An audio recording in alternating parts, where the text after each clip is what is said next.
निजगढ अन्तर्राष्ट्रिय विमानस्थललाई नाम मात्रको बजेट, राजनीति सफा नगरी देश सफा हुँदैन भन्दै उपप्रधानमन्त्री श्रेष्ठको भनाई। साफ तयारीका लागि फिलिपिन्स जाने नेपाल टिमको विदाई। अर्थतन्त्रका समस्या समाधानमा असफल बजेट, सर्वोच्चमा प्रचण्ड र बाबुराम विरुद्ध रिट दर्ता। थाल ठटाएर विद्यालयका कर्मचारीको प्रदर्शन। काठमाडौँको सिनामङ्गलमा प्रहरीले चलाए गोली, 1 जना पक्राउ।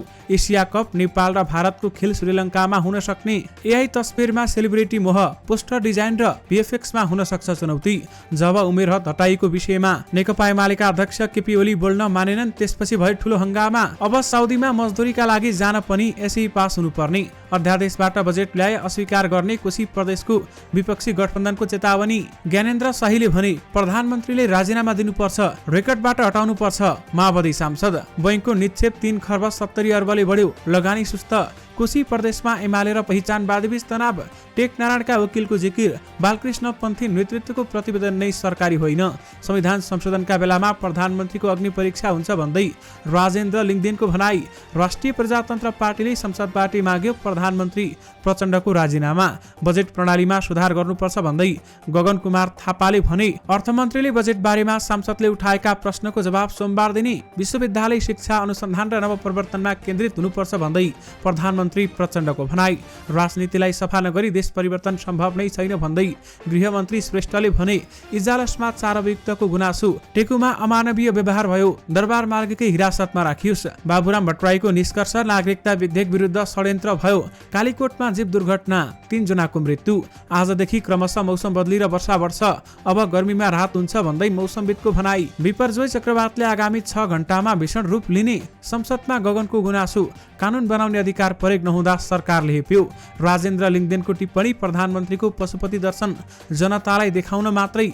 वरिष्ठ क्यान्सर रोग विशेषज्ञ डाक्टर बराल भन्छन् 90% क्यान्सरको कारक सूत्रीजन्य पदार्थ सेवन हो। संविधान संशोधन बेलामा प्रधानमन्त्रीको अग्नि परीक्षा हुन्छ भन्दै राजेन्द्र लिङ्गदेनले भने आज पनि गर्मी केही घट्यो, मनसुन औसत समयमै भित्रने सम्भावना। यसबारे पुरै जानकारी पनि आजकै भिडियोमा। दर्शक महानुभावहरू नमस्कार। स्मार्ट खबरको न्युज अपडेटमा यहाँहरूलाई हार्दिक स्वागत छ। म आर्यन न्युपानी। सदाको दिन जस्तै आजका पनि दिनभरका मुख्य समाचारहरू लिएर तपाईहरुमाझ उपस्थित भइसकेका छौं। हाम्रो मेहनतका लागि यो भिडियोमा एउटा लाइक अवश्य गर्नुहोला। दर्शक महानुभावहरू, पलपलको न्युज अपडेटका लागि हाम्रो युट्युब च्यानललाई सब्स्क्राइब गर्नुहोस् अनि नजिकै आउने बेल आइकनलाई क्लिक गर्नुहोला। कहाँबाट हेर्दै हुनुहुन्छ अनि के कस्तो लाग्दैछ आफ्ना कुराहरू तलको कमेन्ट बक्समा कमेन्ट गर्नुहोला। आउनुहोस् दर्शक महानुभावहरू, आज दिनभरका मुख्य समाचार सुरु गरौं ज्ञानेन्द्र शाहीको प्रसंगबाट। राष्ट्रिय प्रजातन्त्र पार्टी राप्रपाका प्रमुख सचेतक ज्ञानबहादुर शाही ज्ञानेन्द्र शाहीले प्रधानमन्त्री पुष्पकमल दाहाल प्रचण्ड विरुद्ध युद्ध अपराधमा मुद्दा दर्ता भएको भन्दै पदबाट राजीनामा दिनुपर्ने बताएका छन्। प्रतिनिधि सभा बैठकमा बजेटमाथिको छलफलपछि बोल्दै उनले प्रचण्ड प्रधानमन्त्रीका हिसाबले अदालतमा उपस्थित हुन नमिल्ने तर्क गर्दै राजीनामा दिनुपर्ने बताएका हुन्। प्रधानमन्त्रीज्यूको विरुद्धमा सर्वोच्च अदालतमा युद्ध अपराध जस्तो जघन्य अपराधमा मुद्दा दर्ता भएको छ। सर्वोच्च अदालतले जेठ 30 गते अदालतमा हाजिर हुन भनेर तारिक पर्चा पनि काटिसकेको छ।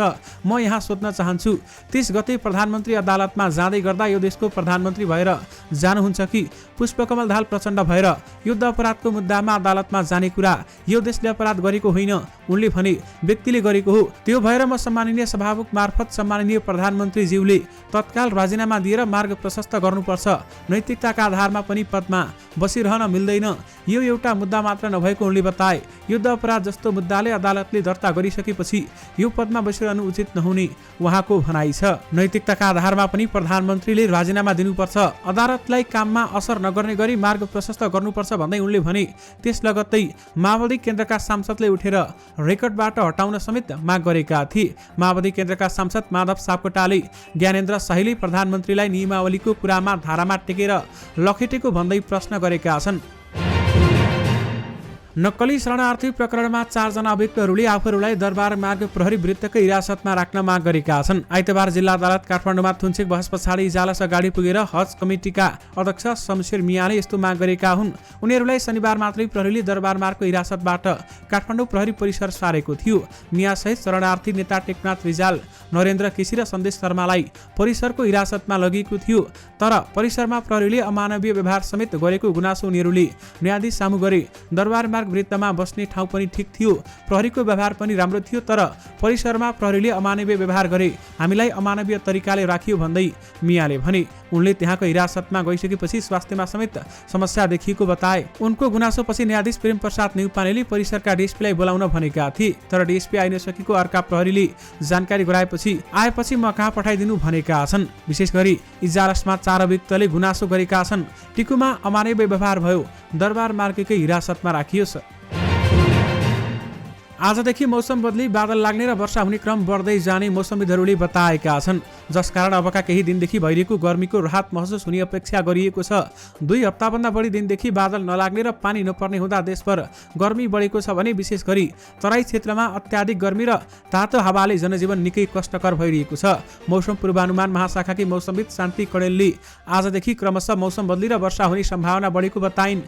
यसले गर्मी घटिहाल्छ भनेर अहिले मैले भनिन, तर निरन्तर उकालो लागेको तापक्रम धेरैजसो स्थानमा स्थिर रहने वा केही डिग्री घट्ने छ। उनले भनिन्, यति भनौं गर्मीमा राहत पक्कै हुनेछ।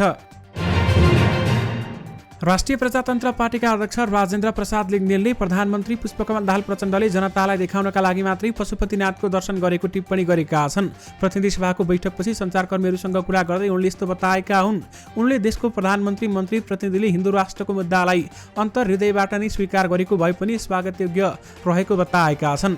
उनले प्रधानमन्त्री दाहालले भारत भ्रमणमा भारतीयहरूले गोरु वस्त्र लगाइदिएपछि पशुपतिनाथमा पहिलो पटक पुगेर नेपालीहरूलाई देखाउनका लागि मात्रै प्रधानमन्त्रीले पशुपतिनाथको दर्शन गरेको बताए। उनले कसैलाई चित्त बुझाउनका लागि पशुपतिनाथको दर्शन गर्नु भनेको दुर्भाग्य भएको बताएका छन्। उपप्रधान तथा गृहमन्त्री नारायण काजी श्रेष्ठले नेपाली राजनीतिभित्र प्रशस्त विकृति रहेको स्वीकार गर्दै त्यसलाई सफा गर्ने जिम्मेवारी आफूहरूको भएको बताएका छन्। आज एक कार्यक्रममा बोल्दै उहाँले यस्तो बताउनु भएको हो। उनले अहिलेको लोकतन्त्रमा पनि नागरिकका आवश्यकता पूर्ति हुन नसकेको स्वीकार गरेका छन्। माओवादी केन्द्रका वरिष्ठ उपाध्यक्ष समेत रहेका श्रेष्ठले राजनीतिबाट भागेर लोकतन्त्र र हालसम्मका राजनीतिक उपलब्धि बचाउन नसकिने भन्दै राजनीतिमै रहेर देश परिवर्तन गर्न युवाहरूलाई आग्रह गरेका छन्। संघीय शिक्षा ऐन जारी गर्न माग गर्दै देशभरका विभिन्न विद्यालयका कर्मचारीहरू आन्दोलनमा उत्रिएका छन्। नेपाल विद्यालय कर्मचारी परिषदको अगुवाईमा आइतबार नयाँ बानेश्वरदेखि माइतीघर मण्डलासम्म थाल ठटाएर उनीहरू प्रदर्शनमा उत्रिएका हुन्। प्रदर्शनमा उनीहरूले थाल, घण्टी लगायतका भाँडाकुँडा ठटाउँदै नाराबाजी गरेका छन्। परिषद आबद्ध कर्मचारी सेवा सुविधा वृद्धि लगायत माग राखी केही सातादेखि आन्दोलन गर्दै आएका छन्। विद्यालयका शिक्षकहरू पनि उनीहरूलाई साथ दिँदै आन्दोलनमा सहभागी भएका थिए। श्रीलङ्कालाई तटस्थ भूमिका रूपमा प्रयोग गर्ने गरी एसिया कप क्रिकेट आयोजनाका लागि पाकिस्तान क्रिकेट बोर्ड पीसीबीले गरेको प्रस्ताव एसियाली क्रिकेट काउन्सिल एसीसीले अनुमोदन गर्ने सम्भावना बढेको छ। यो मोडल अनुसार पाकिस्तानमा आयोजना हुने एसिया कपमा खेलिने 13 मध्ये 5 देखि 6 खेल श्रीलङ्कामा हुनेछ। भारतले खेल्ने सबै खेलहरू श्रीलङ्कामा हुनेछन् भन्दै बताइएको छ। भारत फाइनलमा पुगेको अवस्थामा फाइनल खेल पनि श्रीलङ्कामै हुनेछ। विशेष गरी एसिया कप नेपाल र भारतको खेल श्रीलङ्कामा हुन सक्ने बताइएको छ। नेकपा एमालेका अध्यक्ष केपी शर्मा ओलीले पार्टीको विधानबाट उमेर हद हटाइएको विषयमा बोल्न मानेनन्। आइतबार नेपाल कला परिषद भइरहेको चित्र प्रदर्शनी अवलोकनका लागि पुगेका अध्यक्ष ओलीलाई पत्रकारहरूले उमेर हद निलम्बन गरिएको विषयबारेमा जिज्ञासा राखेका थिए। एमालेमा उमेर हद हटाएपछि तपाईँलाई पुनः अध्यक्षको हुने बाटो खुल्यो भन्ने छ, यसबारेमा के भन्नुहुन्छ पत्रकारले सोधेका थिए। तर त्यसबारेमा कुनै पनि जवाब नदिई अध्यक्ष ओलीले यी चित्र राम्रा छन् भन्दै पन्छिएका थिए। पार्टीको 10औं महाधिवेशनबाट पारित विधानको धारा 89 मा 70 वर्ष उमेर हद पूरा गरेपछि कुनै पनि कार्यकारी कमिटीमा बस्न नपाइने व्यवस्था थियो। त्यो व्यवस्था 10औं महाधिवेशनबाट निर्वाचित हुँदा बखत लागू नहुने तर अधिवेशनपछि कार्यकारी कमिटीमा बस्न उमेर हद लाग्ने थियो। तर गत जेठ 19 गते बसेको सचिवालयको बैठकले तत्कालका लागि त्यो व्यवस्था निलम्बन गरेपछि एमालेकै नेता कार्यकर्ताहरू रुष्ट बनेका छन्। नेपाली श्रमिकहरू अब रोजगारीका लागि साउदी अरब जाँदा शैक्षिक योग्यताको प्रमाणपत्र चाहिने भएको छ। यस्तो प्रमाणपत्र परराष्ट्र मन्त्रालय अन्तर्गत कन्सुलर सेवा विभागबाट प्रमाणित गर्नुपर्नेछ। त्यसपछि फेरि साउदी दूतावासबाट प्रमाणीकरण भएपछि मात्रै नेपाली श्रमिकहरू जान पाउने व्यवस्था साउदी सरकारले गरेको हो। यी निकायबाट प्रमाणीकरण हुने शैक्षिक प्रमाणपत्र न्यूनतम एसई एसएलसीको हो। यो भन्दा तल्लो तहको शैक्षिक प्रमाणपत्र प्रमाणीकरण गरिँदैन। यसकारण अब मजदुरी, लेबर लगायत जुनसुकै कामका लागि साउदी जाने श्रमिकले न्यूनतम एसई एसएलसी सम्मको अध्ययन पूरा गरेको हुनुपर्ने भएको छ। वैदेशिक रोजगार व्यवसायी संघका अध्यक्ष राजेन्द्र भण्डारीले साउदीको यो व्यवस्था अनुसार श्रमिक पठाउन नसक्ने बताएका छन्। पछिल्लो समय बैंक तथा वित्तीय संस्थामा तरलता लगानी योग्य पुँजी थुप्रिन थालेको छ। केही महिना अघिसम्म तरलतालाई नै देखाउँदै बैंकहरूले कर्जा रोकेका थिए, तर यतिखेर निक्षेप वात्तै बढ्न थालेपछि बैंकमा पैसा थुप्रिन पुगेको हो।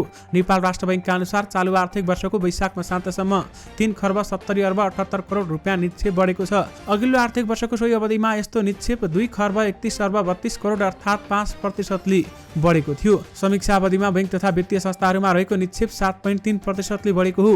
यो सँगै हाल बैंक तथा वित्तीय संस्थामा 3 खर्ब बढी तरलता थुप्रिन पुगेको छ।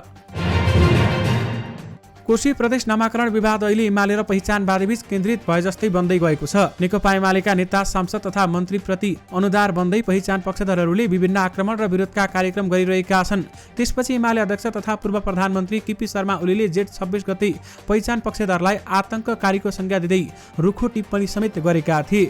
त्यसको विरुद्धमा सामाजिक सञ्जालमा पहिचान पक्षधरले एमाले र केपी ओली प्रति आक्रामक स्ट्याटस र उपमा पोस्ट गरिरहेका छन्। अध्यक्ष ओलीको आक्रामक अभिव्यक्ति आउनुमा आफू मात्रै नभएर एमालेका सांसद तथा लक्षित पहिचान पक्षधरको आक्रमण नै मुख्य कारक हो।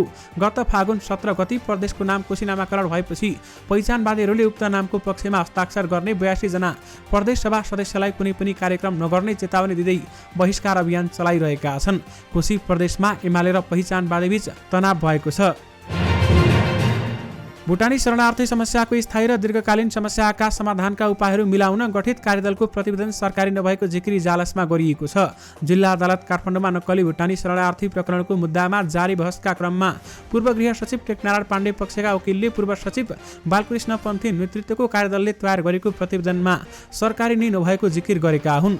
आइतबार न्यायाधीश प्रेम प्रसाद न्यौपानेको इजलासमा बहसका क्रममा पाण्डे पक्षका वकिल राम घिमिरेले गृह मन्त्रालयले नै 2वटा प्रतिवेदन दिएको भन्दै यसको वैधानिक माथि प्रश्न उठाएका छन्। अनुसन्धानका क्रममा प्रहरीले गृहमा पत्राचार गरेर प्रतिवेदन माग्दा वैशाख 26 मा 2 थरीका प्रतिवेदन उपलब्ध गराइएको दावी गरिएको छ। एउटा प्रतिवेदन बालकृष्ण पन्थी नेतृत्वको कार्यदलको र अर्को पनि प्रतिवेदन प्राप्त भएको बताइएको छ। विशेष गरी बालकृष्ण पन्थी नेतृत्वको प्रतिवेदन नै सरकारी होइन भन्दै टेकनारायणका वकिलले जिकिर गरेका छन्। नेपाली कांग्रेसका महामन्त्री गगन कुमार थापाले बजेट प्रणालीमा नै सुधार गर्नुपर्ने बताएका छन्। बजेट कार्यान्वयनका लागि कानुन निर्माण गरेर मात्रै अघि बढ्ने प्रणालीको विकास गर्न सके मात्रै यसको कार्यान्वयन सुनिश्चित हुने तर्क उनको थियो। आइतबार प्रतिनिधि सभा बैठकमा सरकारले ल्याएको आगामी बजेटमाथि बोल्दै महामन्त्री थापाले बजेट निर्माणमा आफ्नो अधिकार प्रयोग नगरेकै कारण सरकारले सांसदहरूलाई हेप्ने गरेको गुनासो समेत गरेका छन्। पार्लियामेन्ट सिस्टममा सरकारसँग बहुमत हुने भएकाले सरकारले पेलेरै बजेट पारित गराउने र कार्यान्वयनको सुनिश्चित नहुने अवस्था भएकाले त्यसको अन्त्य हुने गरी अघि बढ्नुपर्ने बताएका छन्। आर्थिक वर्ष 2080-81 को राजस्व र व्यवसायको वार्षिक बजेटमा प्रतिनिधि सभाका सांसदहरूले बोल्ने क्रम सकिएको छ। आइतबार बजेटमाथि सांसदहरूले बोल्ने क्रम सकिए लगत्तै सोमबारको बैठकमा अर्थमन्त्री डाक्टर प्रकाश शरण महतले जवाब दिने सभामुख देवराज घिमिरेले घोषणा गरेका छन्। प्रतिनिधि सभाको अर्को बैठक जेठ 29 गते सोमबार दिउँसो 1 बजेलाई तोकिएको छ। अर्थमन्त्री महतले गत जेठ 15 गते 2080-81 को राजस्व र यसको व्ययको वार्षिक अनुमान संसदमा पेश गरेका थिए। प्रधानमन्त्री पुष्पकमल दाहाल प्रचण्डले विश्वविद्यालयको शिक्षा अनुसन्धान र नवप्रवर्तनमा केन्द्रित हुनुपर्ने बताएका छन्। आज एक समारोहलाई सम्बोधन गर्दै प्रधानमन्त्री दाहालले विश्वविद्यालयमा स्नातकोत्तर तहका पाठ्यक्रममा अनुसन्धान र नवप्रवर्तनलाई प्राथमिकता दिनुपर्ने तथा स्नातक तहमा बढी अभ्यासमुखी र सिकाइमा जोड दिनुपर्ने बताएका छन्। नेपाल समाजवादी पार्टी नेसपाले जनमत पार्टीका संरक्षक रेशम चौधरीलाई भएको आम माफीको निर्णयको स्वागत गरेको छ। गत 25 र 26 जेठमा बसेको पार्टीको केन्द्रीय समितिको बैठकले विभिन्न प्रस्तावहरू पारित गर्दै सो निर्णयको स्वागत गरेको जनाएको छ। साथै द्वन्द्वकालीन मुद्दाहरूलाई उठाएर शान्ति प्रक्रियालाई भाड्न भइरहेको प्रतिगामी हरकतहरूको भत्सना पनि बैठकले गरेको छ। द्वन्द्वकालीन मुद्दाहरूलाई उठाएर शान्ति प्रक्रियालाई भाड्न भइरहेको प्रतिगामी हरकतहरूको यो बैठक भत्सना गर्दछ। साथै रेशम चौधरी लगायत टिकापुर थारू विद्रोहका नेताहरूलाई कानुन बमोजिम सरकारको सिफारिसमा राष्ट्रपतिबाट माफी मिना भएकोमा यो बैठक उक्त निर्णयको स्वागत गर्दछ भन्दै बैठकपछि जारी विज्ञप्तिमा उल्लेख गरिएको छ। त्यस्तै सरकारबाट पेश नागरिकता सम्बन्धी विधेयक राष्ट्रपतिबाट प्रमाणीकरण भइसकेपछि पनि विफल तुल्याउन षड्यन्त्र भइरहेको पार्टीले जनाएको छ।